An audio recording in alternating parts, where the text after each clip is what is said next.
وعلی آلہ واصحابہ اجمعین اما بعد۔ آج جس موضوع پہ بات کرنی ہے وہ ہے ایمان کی حفاظت۔ اللہ رب العزت نے جو انسان کو دولتیں عطا کی ہیں اور جو نعمتوں سے اللہ تعالیٰ نے انسان کو مالا مال کیا ہے، ان نعمتوں میں سب سے بڑی نعمت کیا ہے؟ وہ انسان کے پاس اللہ کی دی ہوئی نعمت ایمان کی نعمت ہے۔ اس سے زیادہ بڑی نعمت اور اس سے زیادہ افضل ترین نعمت کوئی نہیں ہے، اس لیے کہ ایمان کے بغیر انسان کی نہ دنیا ہے نہ آخرت۔ باقی ہر چیز کے بغیر انسان کی زندگی گزر سکتی ہے اور ہر چیز کے بغیر بھی انسان کامیابی حاصل کر سکتا ہے، لیکن ایمان کے بغیر نہ اس جہان میں کامیابی ہے نہ اس جہان میں کامیابی ہے۔ اللہ تبارک و تعالیٰ نے ہمیں ایمان کی توفیق عطا فرمائی، ہمیں مومن بنایا، ایمان والے گھرانے میں پیدا کیا۔ یہ اللہ تعالیٰ کا ہم پر بہت بڑا احسان ہے۔ ہمیں اس ایمان کی حفاظت کرنی چاہیے، زندگی کی آخری سانس تک اپنے ایمان کو محفوظ رکھنا چاہیے۔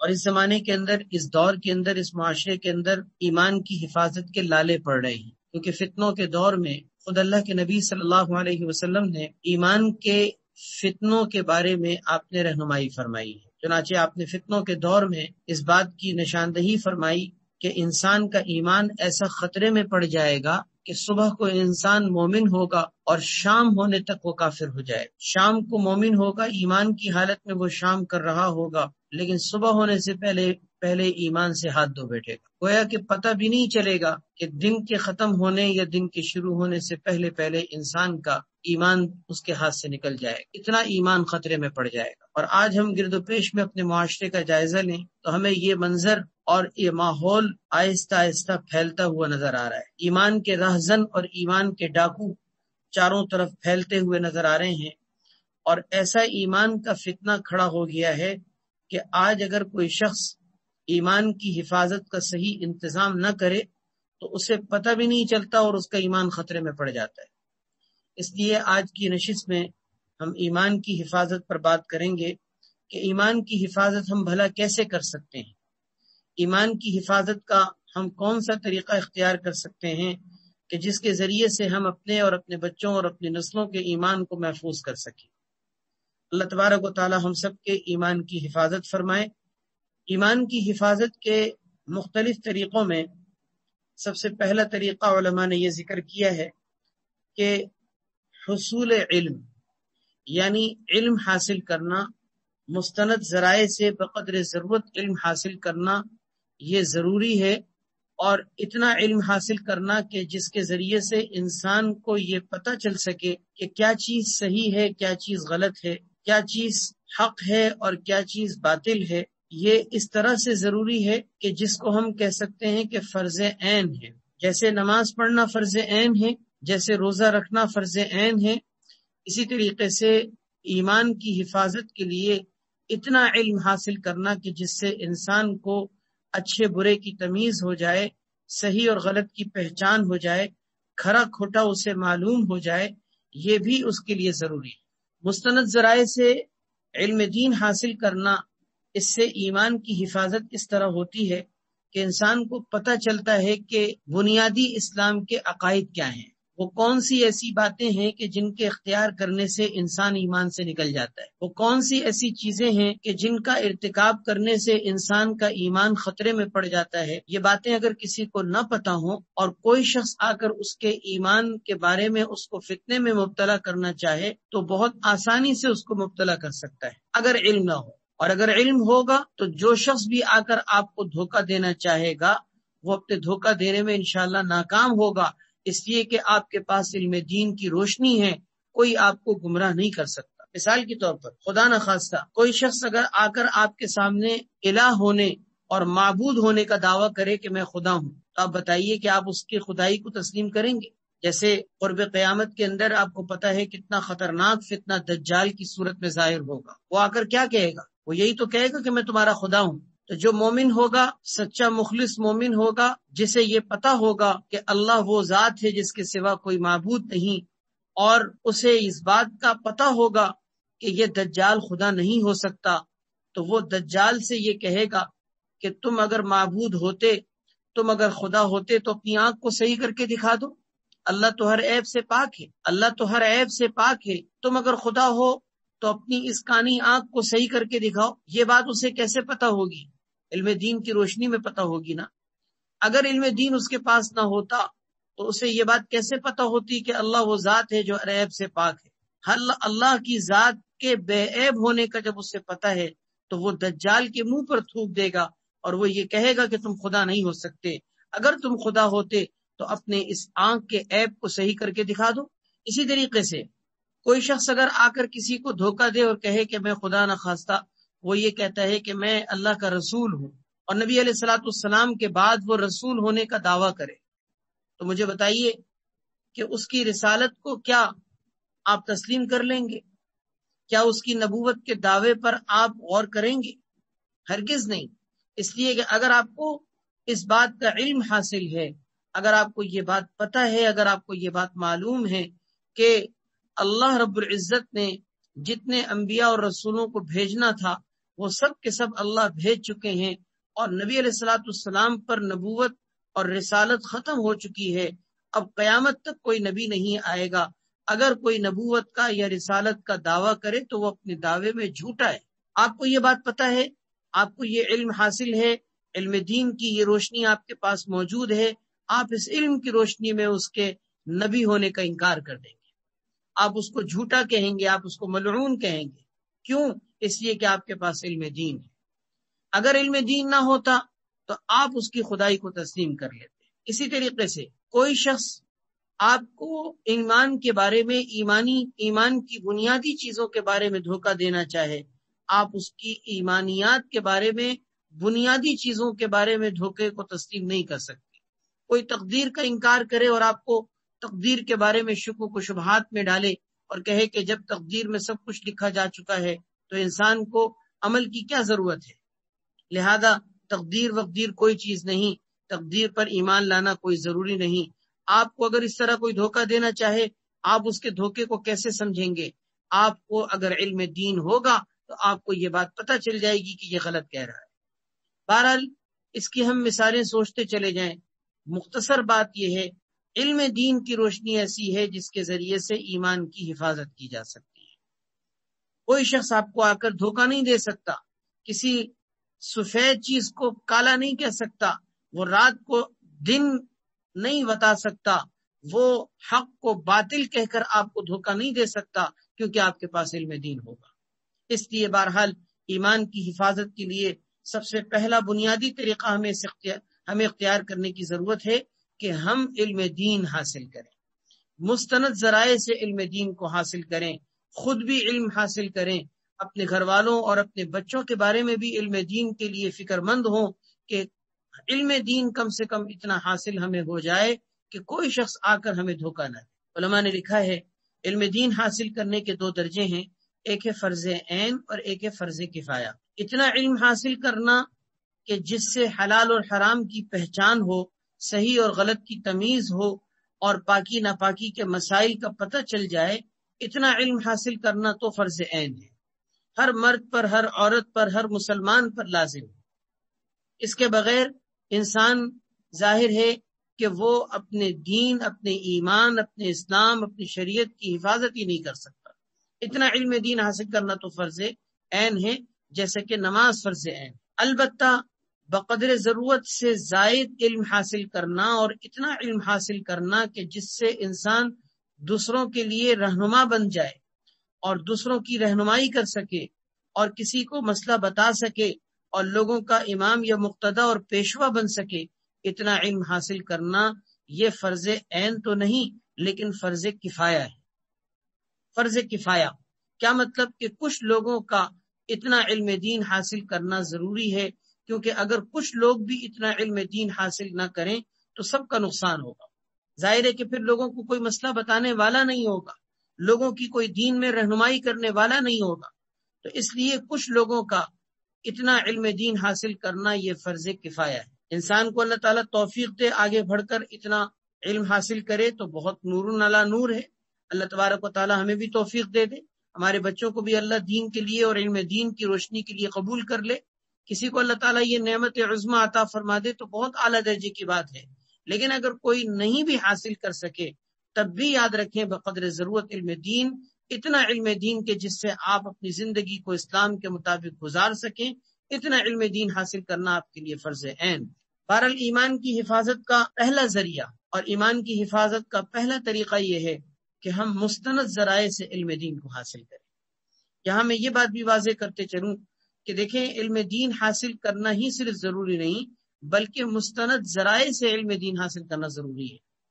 مستند ذرائع کا مطلب یہ ہے کہ اتھینٹک کوئی ایسی چیز ہو، کوئی ایسا ذریعہ ہو کہ جہاں سے آپ کو صحیح علم دین کتاب اللہ اور سنت رسول اللہ کا مل سکے۔ ایسا نہ ہو کہ کوئی آپ کو علم دین کے نام پر غلط بات کی رہنمائی کر رہا ہو۔ آج لوگ انٹرنیٹ پہ بیٹھ کر بھی علم دین حاصل کر رہے ہیں، آج لوگ گوگل پہ بیٹھ کر بھی دین کو سمجھنے کی کوشش کر رہے ہیں، یوٹیوب پر، اسی طرح مختلف ویب سائٹس پر ہر طرح کی بات لکھنے کی اور پڑھنے کی دیکھی اور پڑھی جا رہی ہے۔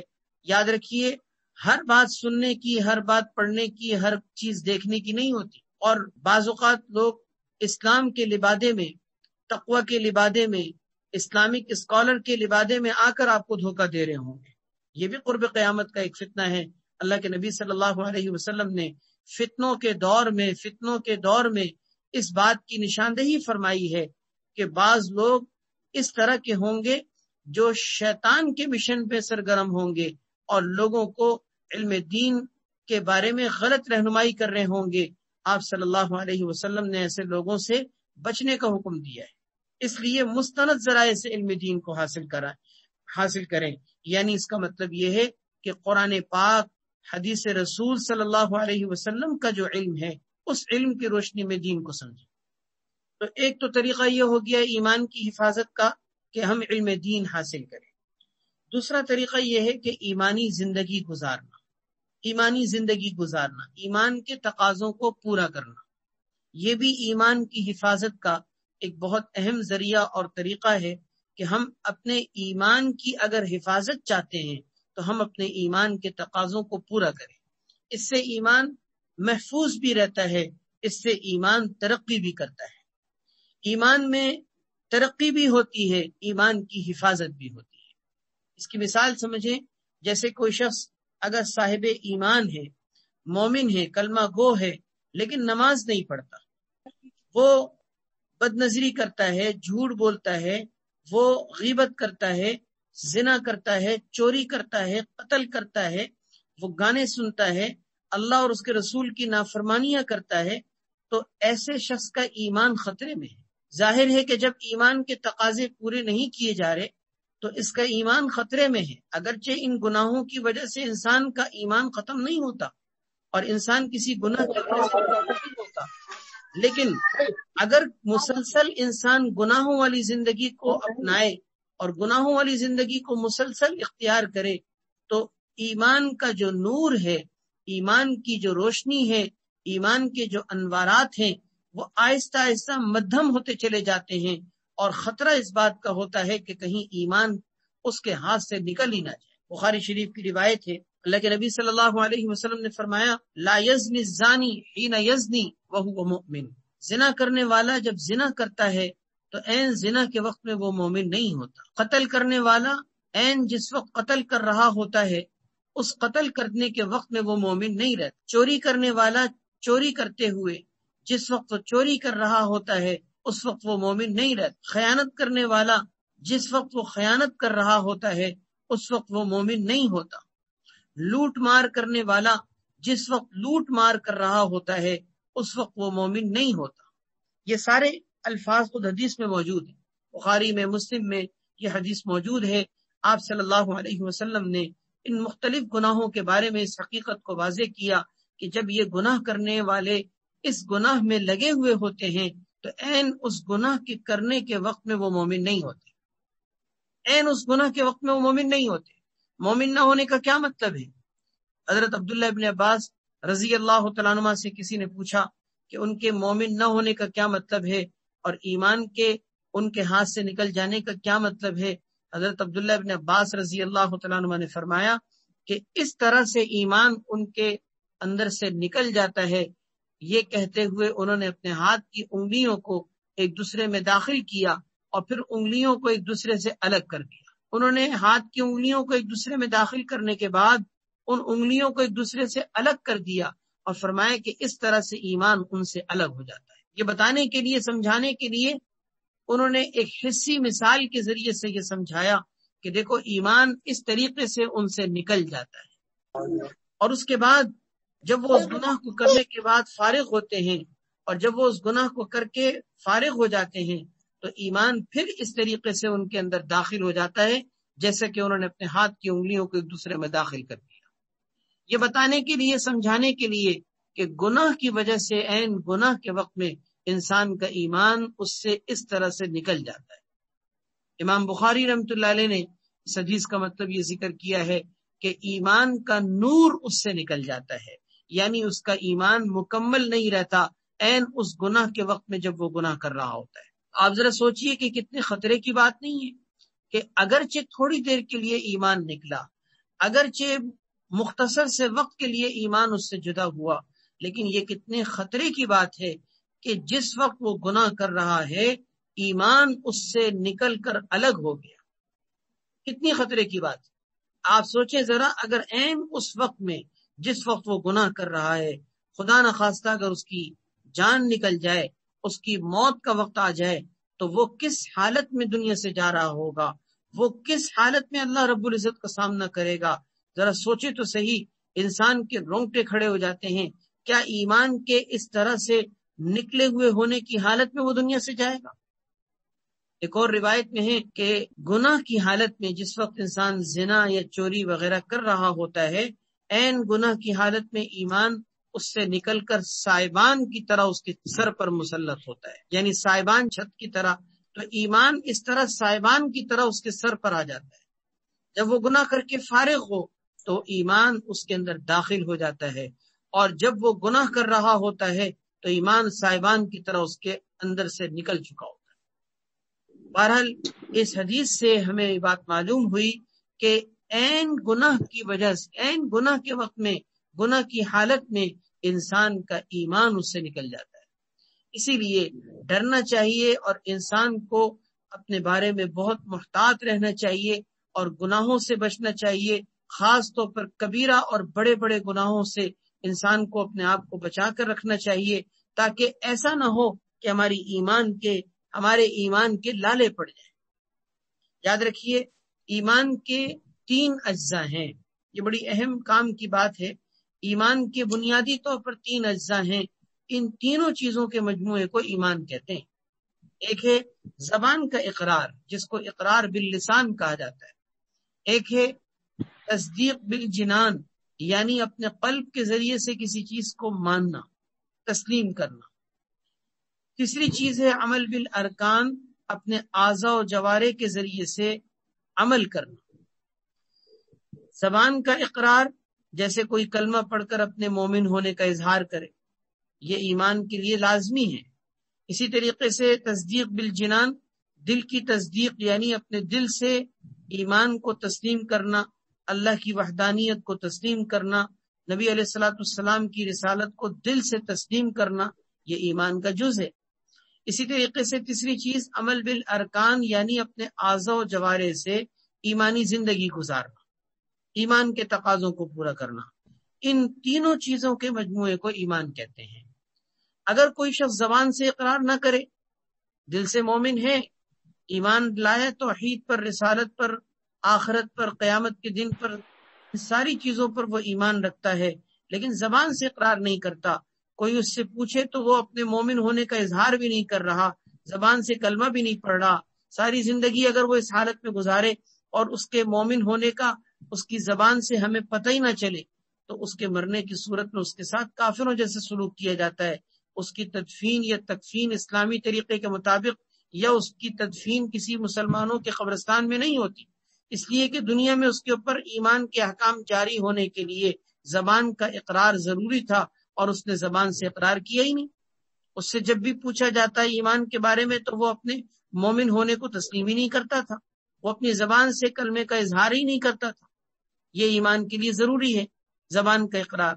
دوسری چیز دل کی تصدیق، دل سے ماننا۔ صرف زبان کا اقرار بھی معتبر نہیں ہے جب تک کہ دل ساتھ میں گواہی نہ دے۔ لیکن ابو جہل بھی تو نبی کریم صلی اللہ علیہ وسلم کو سچا رسول جانتا تھا، اہل کتاب بھی آپ صلی اللہ علیہ وسلم کہ سچے رسول ہونے کو جانتے تھے، لیکن مسئلہ تو جاننے کا نہیں، مسئلہ تو ماننے کا تھا۔ ان حضرات نے، ان کافروں نے، ان مشرکوں نے، چاہے وہ یہود و نصارہ ہوں، چاہے وہ ابو جہل ہوں، چاہے وہ مشرکین مکہ ہوں، ان لوگوں نے نبی علیہ السلام کی رسالت کو باوجود جاننے کے بھی تسلیم کرنے سے انکار کر دیا تھا۔ معلوم یہ ہوا کہ دل کی تصدیق کے بغیر انسان کا ایمان نہیں رہتا۔ اسی لیے دل کی تصدیق ایسی چیز ہے جس کا معاملہ اللہ کے حوالے ہے۔ کوئی شخص زبان سے اگر اقرار کرتا ہے، دل سے وہ مومن نہیں ہے، تو اس کو تو منافق کہتے ہیں، اس کو تو منافق کہا جاتا ہے نا۔ عہد نبوی میں ایسے کئی منافق تھے جو مجلس نبوی میں آ کر بیٹھا کرتے تھے اور اپنی زبان سے کلمے کو پڑھا کرتے تھے، مومن ہونے کا اظہار کرتے تھے، لیکن دل سے مومن نہیں تھے۔ ایسے لوگوں کو قرآن نے منافق کہا ہے۔ تو معلوم یہ ہوا کہ دل کی تصدیق بھی ضروری ہے، زبان کا اقرار بھی ضروری ہو گیا، دل کی تصدیق بھی ضروری ہو گئی۔ تیسری چیز وہی عملی زندگی جس کو میں بھی عرض کر رہا تھا کہ ایمانی زندگی گزارنا، یہ ہے عمل بالارکان۔ عمل بالارکان کا مطلب یہ ہے کہ ایمان کے بنیادی اجزاء میں سے، ایمان کے بنیادی حصوں میں سے ایک حصہ یہ ہے کہ انسان اپنے عمل کے ذریعے سے، اپنے اعضاء و جوارح کے ذریعے سے عملی زندگی کو گزارنا شروع کر دے، ایمان کے تقاضوں کو پورا کرنا شروع کر دے۔ یہی ایمانی زندگی گزارنا عمل بالارکان کہلاتا ہے۔ ان تینوں چیزوں کے ذریعے سے انسان کا ایمان مکمل ہوتا ہے۔ بہرحال ایمانی زندگی گزارنا، ایمان کے تقاضوں کو پورا کرنا ایمان کی حفاظت کے لیے ضروری ہے۔ دو طریقے ہو گئے۔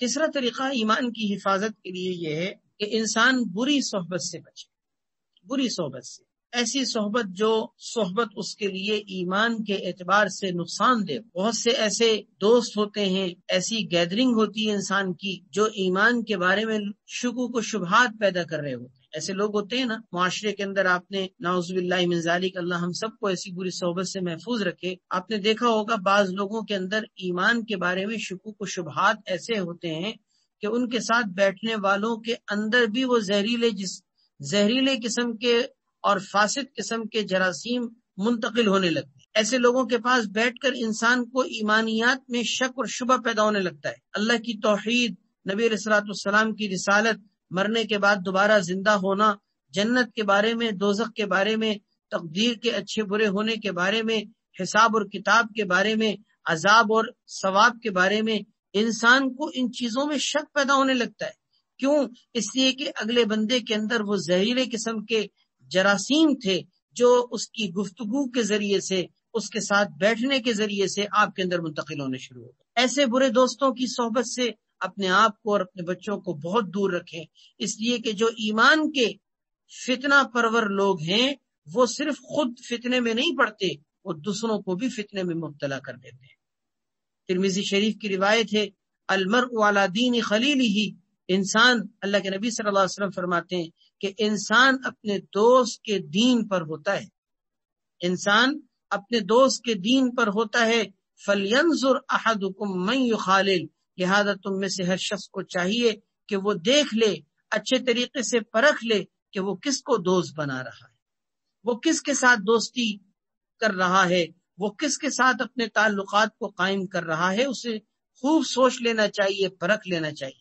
ایسا نہیں ہونا چاہیے کہ ہم کسی کافر کو، کسی یہودی کو، کسی عیسائی کو، کسی مشرک کو، کسی قادیانی کو، کسی اللہ کے دشمن کو اپنا دوست بنانا شروع کر دیں۔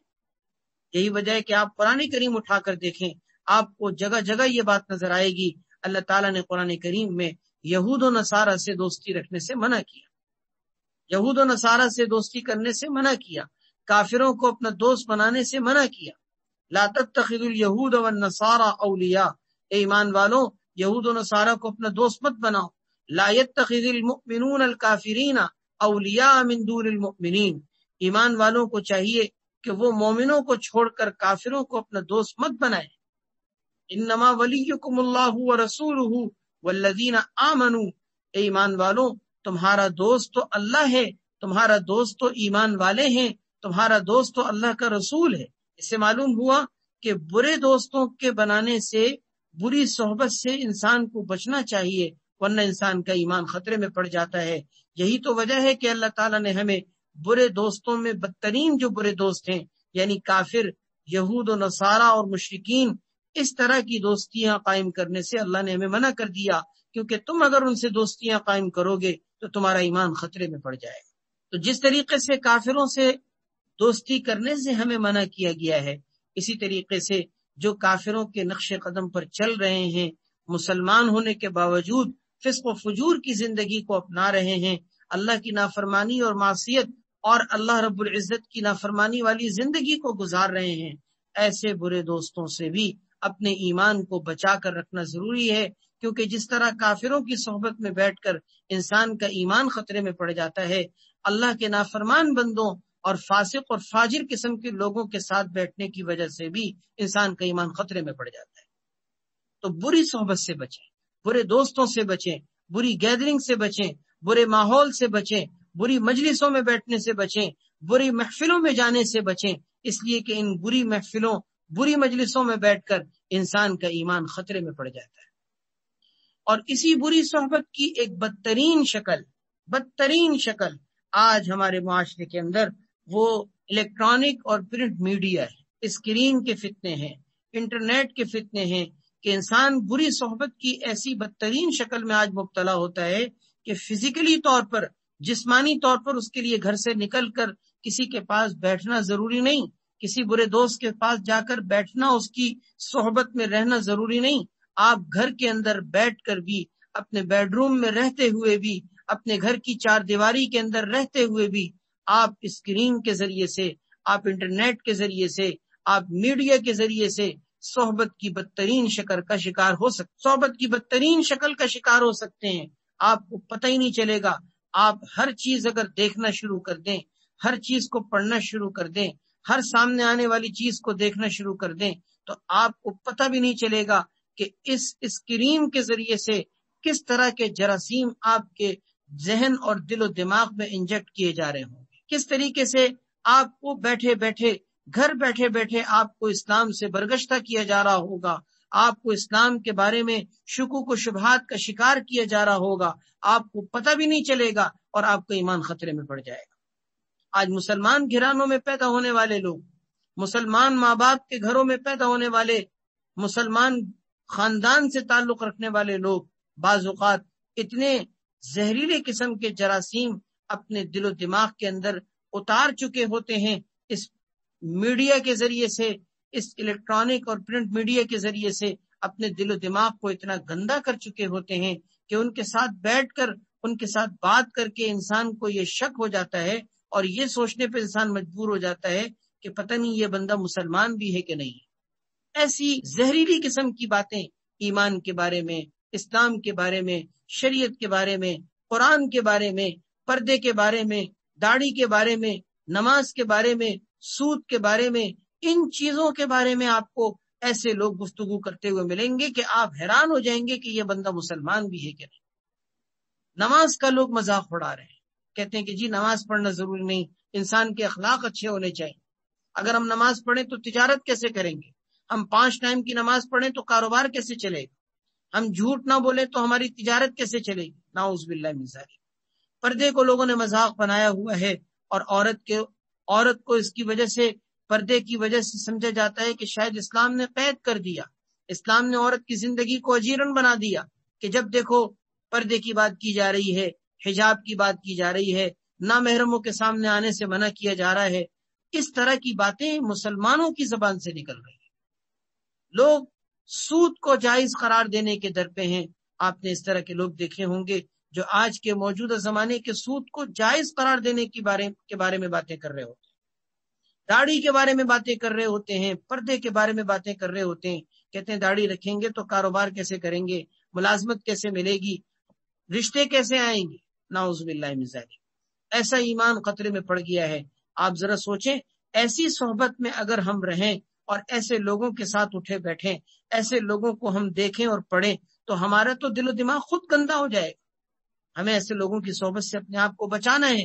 حدیث میں نے ذکر کر دی ہے، اللہ کے نبی صلی اللہ علیہ وسلم فرما رہے ہیں انسان اپنے دوست کے دین پر ہوتا ہے، لہذا تم میں سے ہر شخص کو چاہیے کہ دیکھ لے کہ وہ کس کو اپنا دوست بنا رہا ہے۔ تو بری صحبت سے بچنا، برے دوستوں سے اپنے آپ کو بچانا، یہ بھی ایمان کی حفاظت کا بہت اہم ذریعہ ہے۔